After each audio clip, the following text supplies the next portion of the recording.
Carl here, but I hope you're all doing well.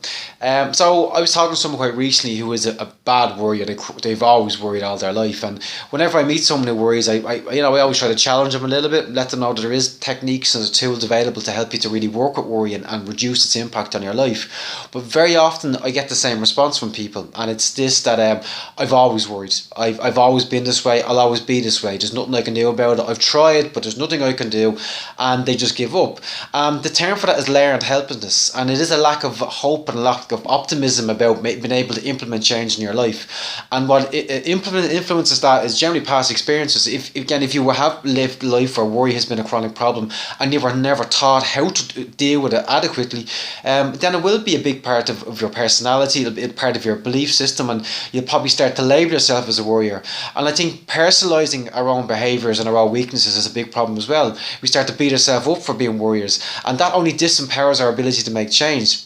Now, when I'm working with clients, there's a few different things that I do. The first one is educate them with the fact that everybody worries. It's a human trait. It's a defense mechanism. Our mind is worrying to try and protect us from whatever might come. I still worry. Everyone I know worries. Now, some people are brave enough to admit it. I meet people from time to time who like to say that they never worry, and I call bullshit on that, because everybody worries at some point. It's normal, It's only a problem when, you start to believe a lot of your thoughts, you start to feed into your imagination, you start to create all these worst case scenarios. Instead of being able to step back and observe what the worry is trying to tell you, and then find a solution focused approach to make sure that doesn't happen, or you deal with it in the correct, most adequate way.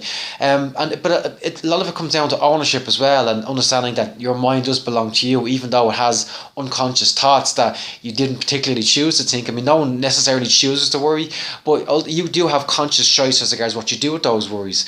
But the most important thing is to stop disempowering yourself and stop telling yourself over and over that I've always been this way and I won't change. You will change. I've seen people rock bottom, come right back up and make radical change in their life, and worry was the least of their problems. They had addictions, they had other maybe serious illness, and they had that ability, and they empowered themselves and they enabled themselves to change by believing that they can change. So if you're a worrier, stop telling yourself that you're always going to be a worrier, you're never going to change.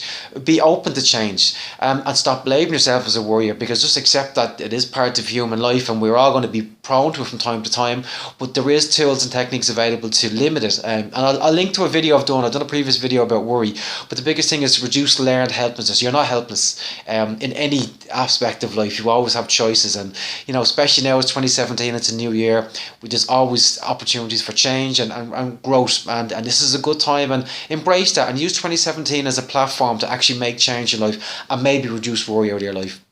That's it, guys. I will talk to you all very soon. Have a good week. Take care. Bye bye.